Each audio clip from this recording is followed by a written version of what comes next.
2025 లేదా 26లో డిగ్రీ లేదా బీటెక్ చదివారా? సాఫ్ట్వేర్ జాబ్ కోసం ఎదురు చూస్తున్నారా? అయితే కోడ్ జ్ఞాన్ 100 డేస్ కోర్సులో చేరండి, జాబ్ సాధించండి. అందరికీ నమస్కారం. సుమన్ టీవీకి స్వాగతం. నేను గీతాంజలి. ఇవాళ మనతో పాటు ఉన్న అతిథి నిజామాబాద్ జిల్లాలో ఉన్నటువంటి శ్రీచక్రపీఠం పీఠాధిపతులు, ప్రముఖ జ్యోతిష్య పండితులు, మనందరికీ ఎంతో సుపరిచితులు, బ్రహ్మశ్రీ డాక్టర్ ప్రదీప్ జోషి గురుగారితో మాట్లాడదాం. గురుగారు నమస్కారం అండి. శ్రీమాత్రే నమః. కామెంట్స్ లో వచ్చే ప్రశ్నలు మీ ముందు ఉంచుతున్నాను. అందులో ఎక్కువగా వినిపించింది, ఏమోనండి బ్యాడ్ టైం నడుస్తుంది, ఏం చేసినా అన్ని రివర్సే అవుతున్నాయి, ఏమన్నా మంచి చేద్దామని ఎదుటోళ్ళకి వెళ్తే అది చెడై ఎదురవుతోంది, వాళ్లే రివర్స్ అవుతున్నారు, మనల్నే అంటే ఆయన దానికి కాని దానికి మన సంబంధం లేకపోయినా ప్రమేయం లేకపోయినా మాటలు పడాల్సి వస్తుంది. ఇలా బ్యాడ్ టైం నడుస్తుందని అర్థమయ్యే ప్రతి ఒక్కరు చేయాల్సిన పని ఏంటండి? శ్రీ గురుభ్యో నమః. శ్రీమాత్రే నమః. ప్రతి మన జీవితంలో గుడ్ టైం బ్యాడ్ టైం రెండు ఉంటాయి. ఖచ్చితంగా ఉంటాయా గురుగారు? ఉంటాయి. అందులో ఇప్పుడు డౌటే లేదు. ఇప్పుడు ఎగ్జాంపుల్ మెగాస్టార్ చిరంజీవి గారి జాతకం ప్రకారం, నేను చిరంజీవి గారి జాతకం అప్పట్లో తారాబలం అని ఒక ఛానల్లో ఉన్నప్పుడు చేశాను. చాలా మంది అనుకున్నారు చిరంజీవి గారు ఇంకా అది పార్టీ పెట్టారు, ఇంకా ఆయన రాజకీయాల్లోనే పూర్తిగా ఉంటారు. చిరంజీవి గారు కూడా బిలీవ్ చేశారు, నేను పూర్తిగా రాజకీయాల్లో ఉంటే ఇంకా నేను ఎప్పుడు కూడా బ్యాక్ చూసేదే లేదు, ఇంకా పూర్తిగా రాజకీయాలకి. నేను అప్పుడే చెప్పాను, తారాబలం ప్రోగ్రాంలో అప్పుడే చెప్పాను, చిరంజీవి గారికి రాజకీయాలు పూర్తిగా ఉండవు, ఆయనకి రాజకీయాలు వచ్చిరావు, ఒక 4 ఏళ్లకి ఆయన మళ్ళీ బ్యాక్ వచ్చేస్తారు, మళ్ళీ సినిమా తీస్తారు అని చెప్పి ఇయర్ డేట్ తో సహా కూడా నేను ఆ ప్రోగ్రాంలో చెప్పేశాను. నేను అప్పుడు బిలీవ్ చేయలే, నా చెప్పింది కరెక్ట్ అవుతాను. I believe in astrology. నేను చెప్పినట్టుగా జరిగింది. ఆయన మళ్ళీ సినిమాలోకి వచ్చేసారు, మళ్ళీ సినిమా ఇండస్ట్రీలోనే ఉన్నారు, రాజకీయాలకు కంప్లీట్ గా ఇప్పుడు ఆయన స్వస్తి చెప్పారు. చాలా మంది అనుకుంటారు అది చిరంజీవి గారికి అది బ్యాడ్ టైం. అది అంతే, ఆయన టైంలో అది జరిగింది, అది బ్యాడ్ టైం, అది జరిగింది. అట్లాగే ప్రతి ఒక్కరి జీవితంలో కూడా ఎంత గొప్ప వాళ్ళైనా, నేను చిరంజీవి గారి జీవితం చెప్పడానికి గల కారణం ఏంటంటే ఆయన చాలా గొప్ప వ్యక్తి. ఆయన ఎంతో మందికి అన్నం పెట్టిన వ్యక్తి. ఇప్పటికీ ఆయన వల్ల ఎంతో మంది బతుకుతున్నారు. ఆయన చేసిన పని వల్ల ఎంతో మంది ఇళ్లలో ఇంత ఫుడ్ వెళ్తుంది అని అంటే కారణం ఆయన్నే. ఆయన ఎంతో మందికి ఒక ఆదర్శ వ్యక్తి కూడా. కానీ అలాంటి వ్యక్తికి కూడా బ్యాడ్ టైం వచ్చింది. అంటే మనం జనరల్ గా చూస్తున్న వ్యక్తులు అంటే ఎవరు కూడా కాలానికి అతీతులు కారు, విధిని ఎవరు కూడా ఓవర్కమ్ చేయలేరు, విధి ప్రకారమే అందరు కూడా వెళ్లాల్సిందే. అది బాగా గుర్తుపెట్టుకోవాలి. నో వన్ ఈజ్ గాడ్, ఎవడు కూడా దేవుడు కాదు, అది బాగా గుర్తుపెట్టుకోవాలి. ఈ మైండ్ సెట్ కనుక కరెక్ట్ గా మనం మైండ్ లో పెట్టుకోగలిగితే మన అహంకారం అప్పుడు పోతుంది. నువ్వు ఎంత గొప్పోడివైనా బ్యాడ్ టైం వస్తే నువ్వు తలవంచుకొని పోవాల్సిందే అనేది మాత్రం మనకు అర్థమైతే అహంకారం అనేది పోతుంది. కానీ అహంకారం అనేది స్వతసిద్ధంగా వచ్చేస్తుంది, అది టైం బట్టి వస్తుంది. ఎత్తి మీద శనిగ్రహం వచ్చి ఏళ్ళనాటి శని కూర్చున్నాడు అనుకోండి, అది వచ్చేస్తుంది. గుడ్ టైం వచ్చింది అనుకోండి, ఎవడు చెప్పిన మాట వినం. Simple logic. నేను జ్యోతిష్ శాస్త్రాన్ని అబ్జర్వేషన్ చేసింది ఏంటంటే, శనిగ్రహము 11వ స్థానంలోకి వస్తే అద్భుతమైన సంపదను ఇస్తాడు. సంపదనిచ్చి నీకు ఒక రేంజ్ లో కూర్చోబెడతాడు. 11వ స్థానంలోకి వస్తే 2.5 సంవత్సరాలు అక్కడనే ఉండడు కదా. 2.5 సంవత్సరాలు దాటితే 12వ స్థానంకి వస్తాడు. 12వ స్థానానికి వచ్చాడంటే అర్థం ఏంది? ఏళ్ళనాటి శని ప్రారంభమైందని అర్థం. ఈ 2.5 ఏళ్ళు ఈఫిల్ టవర్ మీద ఎక్కిస్తాడు, బుర్జ్ ఖలీఫా దాకా ఎక్కిస్తాడు పైకి. 2.5 ఏళ్ళు కరెక్ట్ గా ఏళ్ళనాటి శని స్టార్ట్ అయ్యే టైంకి పైకి ఎచ్చి కిందికి దోస్తాడు ఒకటేసారి. ఇది 12వ స్థానంకి వచ్చేసరికి, ద్వాదశ స్థానంకి వచ్చేసరికి, ఆ ద్వాదశ స్థానంకి వచ్చేసరికి నెత్తి మీదకి వస్తాడు ఏళ్ళనాటి శని. అప్పటిదాకా అనుగ్రహ కారకుడై నెత్తి మీద ఇలా అనుగ్రహం ఇస్తా ఉంటాడు, తర్వాత చేయి పెడతాడు, ఇంకా అంతే, ఇంకా తొక్కుతానే ఉంటాడు ఇంకా కాళ్ళ మీదకి వచ్చేదాకా. అంటే 2.5 సంవత్సరాలు హాయిపిచ్చిన శనియే 7.5 సంవత్సరాలు ఏడిపిస్తాడు. అర్థమవుతుందా? సో మనము మన బ్యాడ్ టైంలో ఏం చేయాలో కరెక్ట్ నేర్చుకుంటే చాలు. గుడ్ టైంలో మనం ఏం చెప్పినా వినపడదు మనకి. గుడ్ టైం నడిచిందని అంటే, టైం మంచిగా ఉందని అంటే ఎవడు చెప్పినా నువ్వేంద్ర నాకు చెప్పేది అని అంటాం. అది అహంకారం ఆటోమేటిక్ వస్తుంది. అఫ్ కోర్స్ వినపడదు. బ్యాడ్ టైం వచ్చింది, ఏం చెయ్యాలి? ఎక్కడికి పోయినా మీరు చెప్పినట్టుగా మంచి చేసిన వాళ్ళు కూడా చెడు చేస్తారు. మనం ఎంత మంచి చేసినా వాళ్ళకి అది గుర్తుండదు. మనం 2-3 తిట్టినవే వాళ్ళకి గుర్తుంటాయి. చాలా మంది జీవితంలో జరుగుతాయి ఇవి. ఏది జరిగినా ప్రతిరోజు ఇది బాగా గుర్తుపెట్టుకోండి, బ్యాడ్ టైం నడుస్తుంది అని అంటే ఫస్ట్ నీ జీవితంలో బ్యాడ్ టైం నడుస్తుంది అంటే ఒకటి బాగా గుర్తుపెట్టుకో, డైలీ 1 hour దైవానికి కేటాయించేసేయాలి. 1 hour డైలీ 1 hour దైవానికి కేటాయించేసేయాలి. అది కూడా ఎప్పుడంటే అప్పుడు కాదు, నీకు ఇష్టం వచ్చినప్పుడు కాదు. ఎర్లీ మార్నింగ్ 3:30 నుంచి 5:30 వరకు ఈ 2 hours నువ్వు అది ఎంత దరిద్ర పొజిషన్ లో ఉండని, వాస్తవంగా చెప్పాలంటే అది ఇంపాసిబుల్. నేను చెప్తాను కదా, ఇంపాసిబుల్. బ్యాడ్ టైం లో అప్పుడు కూడా లేవబుద్ధి లేదు, లెగలేము. అది లేచినా కానీ దేవుడి ముందు కూర్చోబుద్ధి కాదు. బలవంతంగా వెళ్ళి దేవుడి ముందు కూర్చున్నా దేవుడిని తిట్టాలనిపిస్తుంది తప్ప దేవుడితో మనం ధ్యానం చేయబుద్ధి కాదు. అంటే ఆ సిచ్యువేషన్ అట్లా ఉంటది, అది అంతే. దేవుడు గుడికి వెళ్ళబుద్ధి కాదు, దేవుడిని చూస్తే తిట్టాలనిపిస్తుంది, దైవం లేదు అనిపిస్తుంది. నువ్వు వెనక దేవుడి కోసం చేసిన దీక్షలు అన్ని గుర్తుకొస్తాయి అన్నమాట. అవన్నీ చేసినా, నువ్వు నాకేం చేసినావు, నువ్వు నాకు ఇది చేసినావా అని దేవుణ్ణి ప్రశ్నించే స్థాయికి మైండ్ ఎదిగిపోతుంది బ్యాడ్ టైం వస్తే. అది అంతే. ఇది మీరు ఇది మీ మైండ్ కి నేను చెప్పినట్టు ఎగ్జాక్ట్ గా అనిపిస్తే నేను చెప్పింది చెయ్యండి. నీ బ్యాడ్ టైంలో నీకు జరగాల్సిన బ్యాడ్ జరగకుండా సేవ్ అవుతావు. లేదు అంటే అట్లాగే వెళ్ళాలి. బ్యాడ్ టైం అంటే అర్థమైంది, దైవ దూషణ చేయడము, దైవ ద్వేషం చేయడము, దేవుడి దగ్గర కూర్చోకపోవడము, దేవుడికి దండం పెట్టాలని బుద్ధి రాలేకపోవడము, రాత్రిపూట ఎక్కువగా మెలకు రావాలనిపించడము, మత్తు పదార్థాలు వాటికి బానిస అవ్వాలనుకోవడము, లేదంటే ఏ పని చేయకపోతే కర్ణపిశాచి ఉంటుంది దాన్ని చూస్తూ కూర్చోవడము. ఓకే, దాంట్లో ఇలా ఇలా ఇలా ఇలా అంటానే ఉంటావు. ఆ మైండ్ ఎటు పోతుందో ఏమవుతుందో ఏమీ తెలియదు, ప్లెజెన్స్ ఆఫ్ మైండ్ ఉండదు. అయిన వాళ్ళందరూ కూడా దూరం అయిపోతారు. సో సొంత వాళ్ళు తిడతారు, నువ్వు ఎవరికి ఏం చేసినా వాళ్ళు అది పట్టించుకోరు. సేమ్ ఇవే సిచ్యువేషన్స్ అన్ని బ్యాక్ టైంలో జరుగుతాయి. ఇవన్నీ కూడా జరుగుతున్నా వీటికి ఎగెయిన్స్ట్ గా నువ్వు ఒక పని చేయాలి. అదొకటే, డైలీ మార్నింగ్ 3:30కి లేచి దేవుడి ముందు దీపం వెలిగించి, అది ఎంత బ్యాడ్ సిచ్యువేషన్ ఉన్నా సరే కళ్ళు మూసుకొని దైవ ధ్యానం చేయటం. అమ్మవారిది ఒక మంత్రం ఉంటుంది, శ్రీం క్లీం శ్రీం శ్రీయై నమః. శ్రీం క్లీం శ్రీం శ్రీయై నమః. శ్రీం క్లీం శ్రీం శ్రీయై నమః. శ్రీం క్లీం శ్రీం శ్రీయై నమః. ఈ మంత్రము ఎన్నిసార్లు వీలైతే అన్నిసార్లు ఈ మాలతో చేయండి. మళ్ళీ ఈ మాలతో చేయాలంటే దీన్ని పట్టుకొచ్చిండ్రు ఆయన బిజినెస్ అనుకుంటారు. ఇది లావాలో తయారయ్యే మాల. ఇది లావా అంటే జ్వాలాముఖి. దీనికి ఇది ఉండవు, ఇది లయంలో పుట్టేది. లయం అంటే ఏంటి, కాలిపోవడం. ఇది లయం నుంచి పుడుతుంది. సో ఇది లయకారకానికి సూచన. ఏమంటారు గురుగారు? ఇది జ్వాలాముఖి మాల. ఇది లయంలో నుంచి పుడుతుంది. సో దీనితో నువ్వు గనక జపం చేస్తే, ఈ మంత్రం జపం చేస్తే, నీ కర్మలు ఏవైతే ఉంటాయో, నీ బ్యాడ్ కర్మస్ ఏవైతే ఉంటాయో లయం అయిపోతా ఉంటాయి. దీంట్లో క్లీం మంత్రం, క్లీం అనేది కాళీ మంత్రం. మళ్ళీ దానికి శ్రీ శ్రీ అని 2 పెట్టాను. మళ్ళీ ఎందుకు అంటే ఇది నేను తయారు చేసుకున్న బీజాక్షర మంత్రం, నేను రీసెర్చ్ చేసింది. బికాస్ నేను దాదాపుగా 550 యంత్రాలు నేను రచించాను కాబట్టి చెప్తున్నా. బీజాక్షరాలని ఎలా చేస్తారు అనేది, డీకోడ్ చేస్తారు అనేది మనకి శారదా తిలక తంత్రం అనే దాంట్లో మాకు క్లియర్ గా ఋషులు చెప్పినవి ఉన్నాయి. సో శ్రీం శ్రీం అంటే లక్ష్మీ శక్తి, అంటే శుద్ధ సాత్వికమైన శక్తి. ముందు వెనక ప్రొటెక్ట్ చేయని, మధ్యలో తామసిక శక్తి కాళీ శక్తి ఏదైతే ఉందో మన నెగిటివ్స్ అన్ని నాశనం చేయని. అంటే నిన్ను ప్రొటెక్ట్ చేయడానికి 2 బీజాక్షరాలు ఇచ్చాను.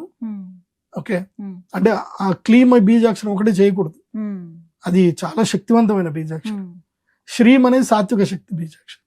సో క్లీమ్ బీజాక్షరం చేయడం వల్ల ఏంటంటే నీ నెగిటివ్స్ అన్ని కొట్టుపడేస్తుంది. శ్రీం అనే బీజాక్షరం నేను ప్రొటెక్ట్ చేస్తుంది. శ్రీం క్లీం శ్రీం శ్రీయై నమః. డైలీ 1008 టైమ్స్ చేయాలి. కానీ 108 టైమ్స్ చేసినా ఓకే అని చెప్పను, 1008 టైమ్స్ చేయాల్సిందే. 1008 టైమ్స్ ఇంటూ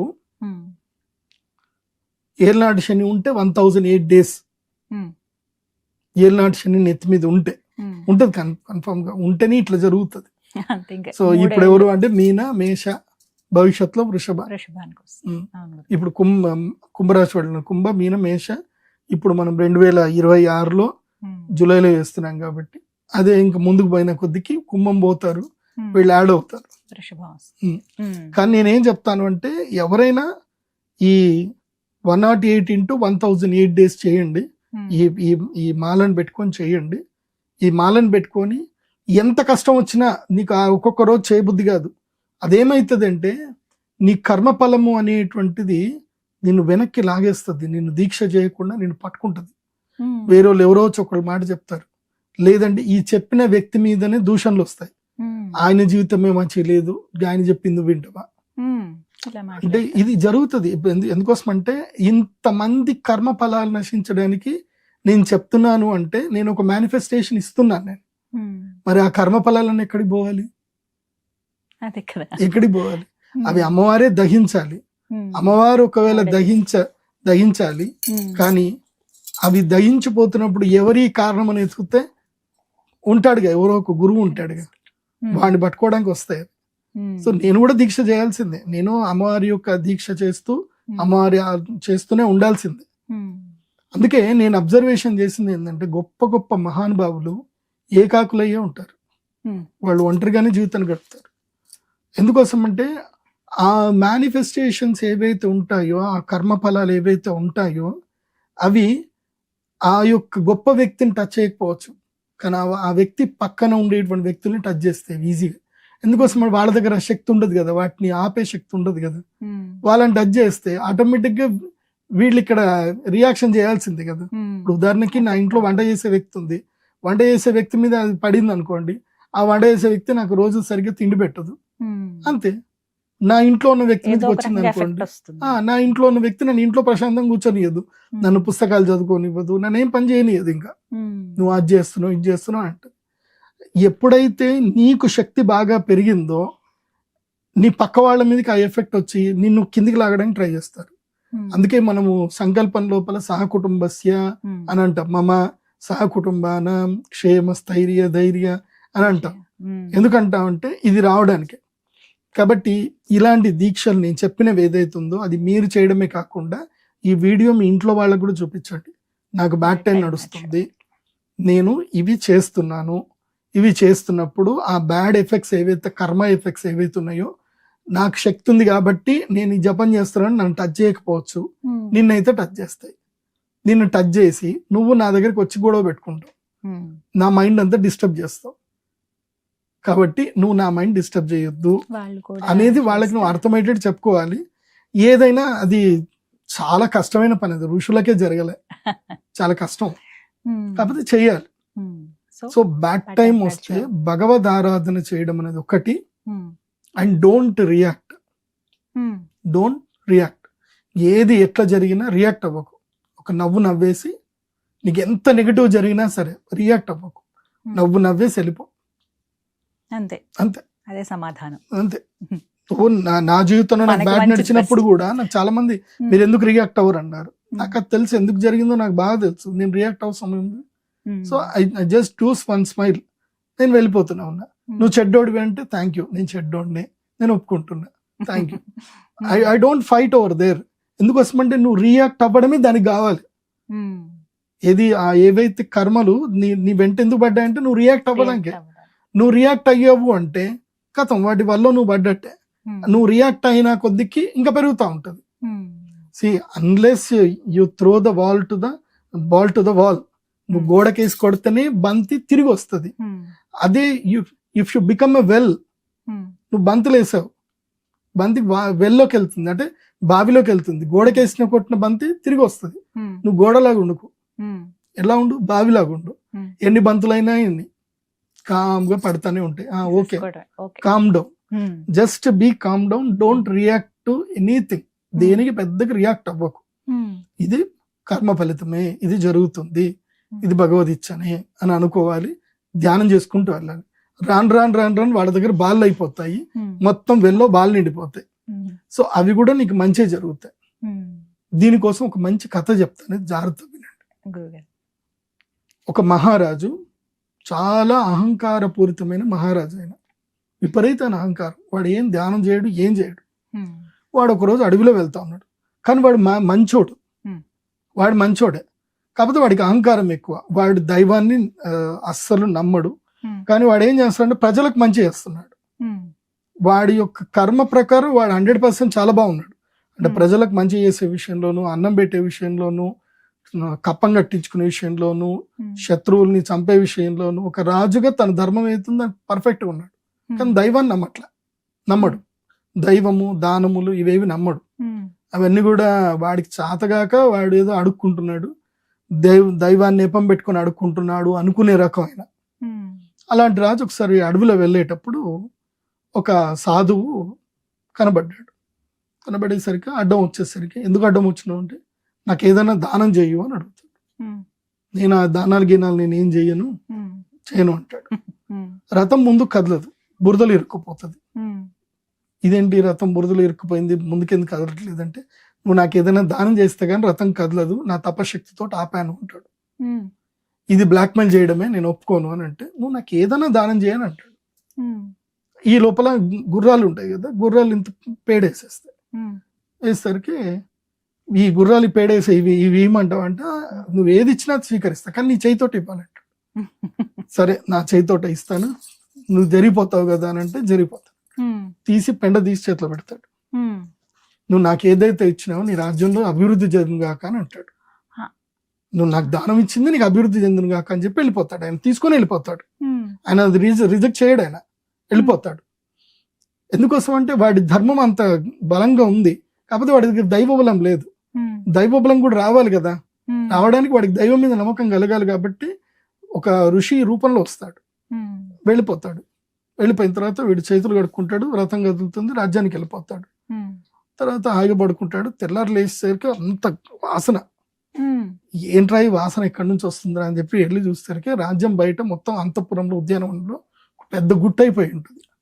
ఏది ఈ పేడది మొత్తం గుట్టు అంత ఈగలు ఉసురుతా ఉంటాయి, క్షణక్షణం పెరుగుతానే ఉంటుంది, అది తగ్గదు.